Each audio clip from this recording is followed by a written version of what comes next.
Hey guys, this is Blake Witt, youth leader at First Christian Church, Disciples of Christ in Hopewell, Virginia. As you can see, I'm coming to you from my bedroom. Yes, that is a Cowboys pillow. Go Cowboys. But I'm putting together this video today in order so that God can use me as a messenger to deliver the message that He has placed on my heart here in the last few days. I'm actually pretty excited because yesterday I got this computer that I was planned on putting in my room so that I could research, discover, new things about my religion, about the Bible, about my relationship with God, and so I'm very excited about having that tool in my room now. And then today I bought this video so that this camera so that I could shoot videos like this on a regular or as often as God sees fit. So I'm going to go ahead and jump into the message, and I thank you for watching, and I hope that somebody somewhere gets something from it. Has there ever been a time in your life where you felt like you had worked extremely hard for something, but it was taken away from you? Maybe you put so much faith and trust into a friend, and then later down the road they betray you.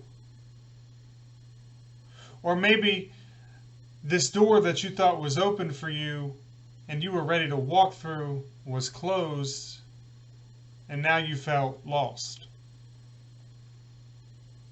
I know that all of those things have happened to me countless times. See, but it's not about what happens to us. It's about how we react to the situation.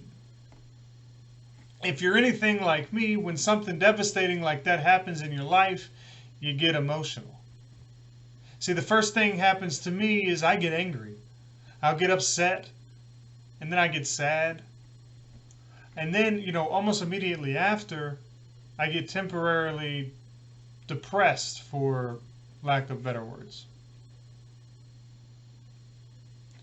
But I know now that I've been reacting wrong. See, the way we should be reacting is that when something like this happens in our life, instead of getting upset and emotional, we should become thankful. We should immediately start praying to God and thanking Him for closing that door or pushing that friend out of our life or taking that opportunity away from us. And see, I know that sounds crazy because we as humans, it's almost human nature to want to plan everything and want to achieve everything we plan. And I understand it because I'm still, unfortunately, like that. But sometimes we have to let go and let God. See, we have to keep our faith. See, 1 Timothy chapter 5, verse 18 says, "Give thanks in all circumstances, for this is God's will for you in Christ Jesus." It says to give thanks because this is God's will.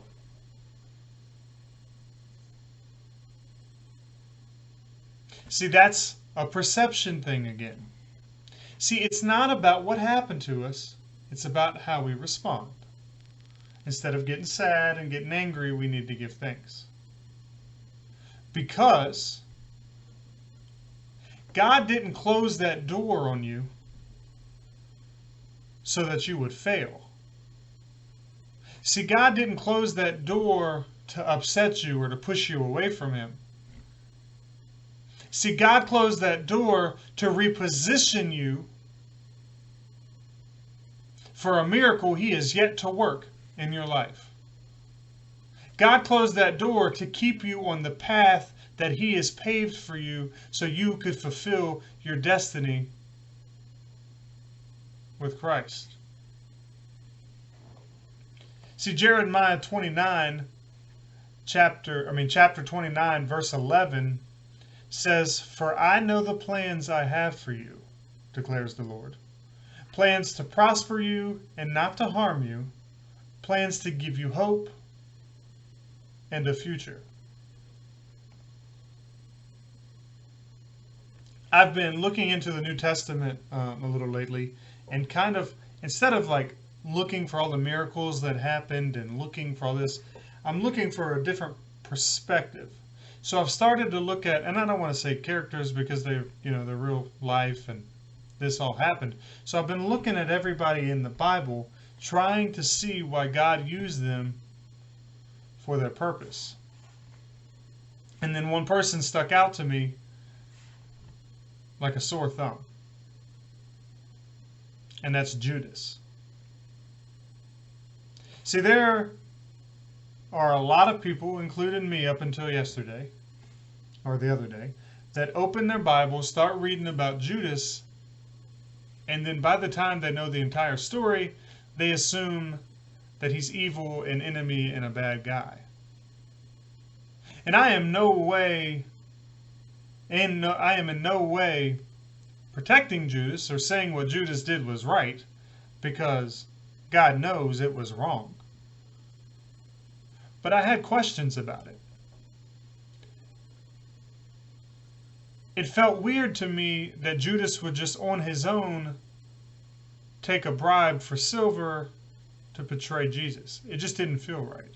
So I texted Joyce. I asked Joyce, I said, hey, listen, did he give over Jesus because he lost faith? Did he give over Jesus because he never had faith and he was just tricking him? Why would he betray Jesus? To me, it just didn't make a lot of sense. I didn't know if it was for his own personal gain or, really why he did it. But then as I started to look into it and think about it a little differently, I'm doing exactly what I do in my own life. I'm looking at Judas like he came up with that all on his own. See, without realizing that it was part of God's plan. The betrayal was part of God's plan. When you look back on your own life, there's been a lot of times where you've been discouraged, where you've been upset, where you've been disappointed, or maybe even betrayed yourself. And now that you look back on it, you can see that it was part of God's plan. Because hindsight is 20/20, right? You can see that you're better off now because that opportunity was taken from you and another door opened that God wanted you to walk through. See, I thought Judas was betraying Jesus out of his own personal hatred or for some reason like that, and I couldn't quite understand it. And then even once I knew it was part of God's plan, it didn't make sense to me. See, I'm reading this and I'm saying, okay, so Jesus did nothing but miracles for God, and Jesus did nothing but spread the word and do what he was supposed to do while he was on this earth. Why would God send someone to betray him? And then I thought back to David and Goliath. That's a monumental story. It's probably one of the most known stories in the Bible and could be one of the most inspirational stories in the Bible. Little old David facing his big enemy, one that he was not supposed to be able to beat. But we all know the story. With a slingshot and a rock, David conquered Goliath.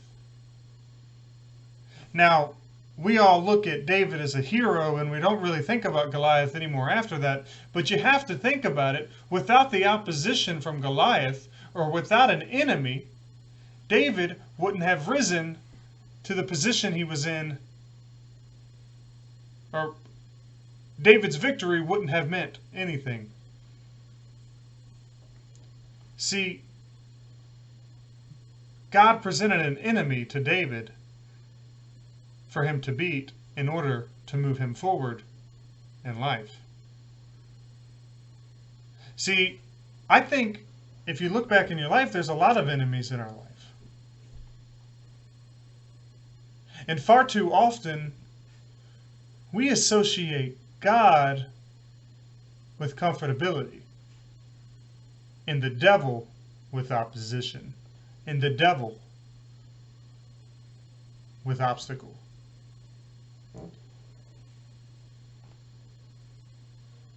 But sometimes I believe the devil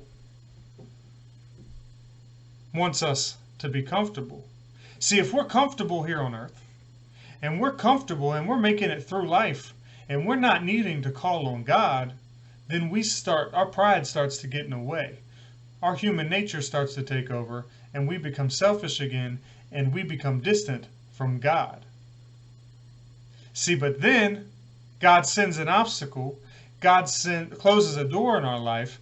God puts us back on that path, because without Goliath, without our enemy, without a Judas, we'd feel no need to call for God. We'd feel no need to ask God for help. We'd feel no need to grow closer to Him. That's why if you look through the Bible in so many different ways, everyone faces an enemy. God uses His miracles and victories against the people in the Bible's enemies to raise them higher and to glorify Himself. And I'm grateful for that. So we have to look back at our own enemies and our own opportunities or friends that have betrayed us and realize that God's using those moments in our life so that we can glorify Him, so that we can grow closer to Him, and so that we can call on Him. See, if we look back at Judas, yes, the betrayal is a terrible thing, but without the betrayal, there would have been no crucifixion or resurrection of Jesus Christ. See, without the betrayal, we would have no salvation.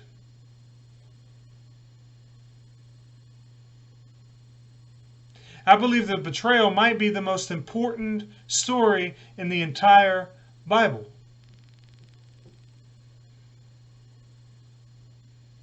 I believe the betrayal represents more than Judas and Jesus. I believe that God sent Judas to betray Jesus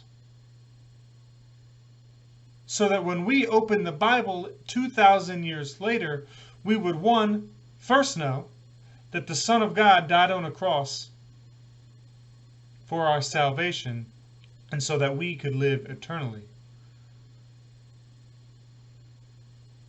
But two, to compare Judas to our current situation in our life. Is there something in your life right now that's happening that makes it seem impossible to move past? Is there a door that's closed? Are we out of a job? What is going on in our lives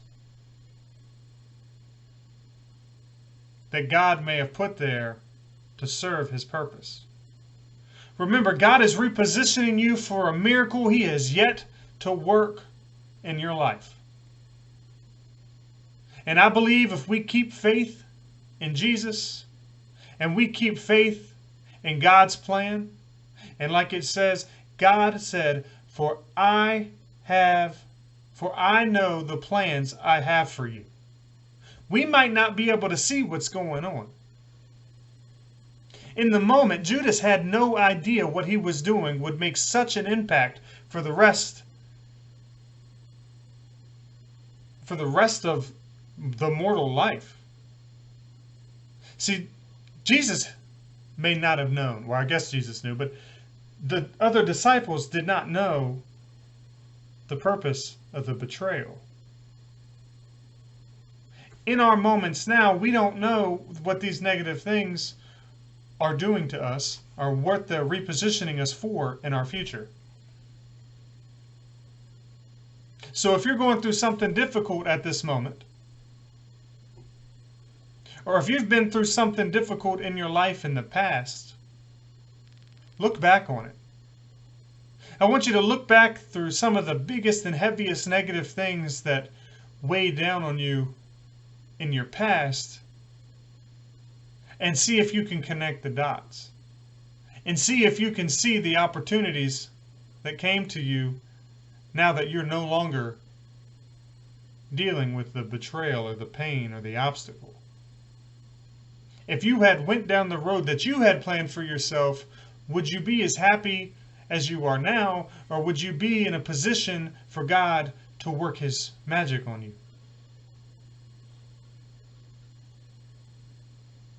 I think it's important that we keep the faith. I think it's important that we understand that negative things will happen, but it's not about what happens to us. It's about how we respond. Give thanks in all circumstances, for this is God's will for you in Jesus Christ.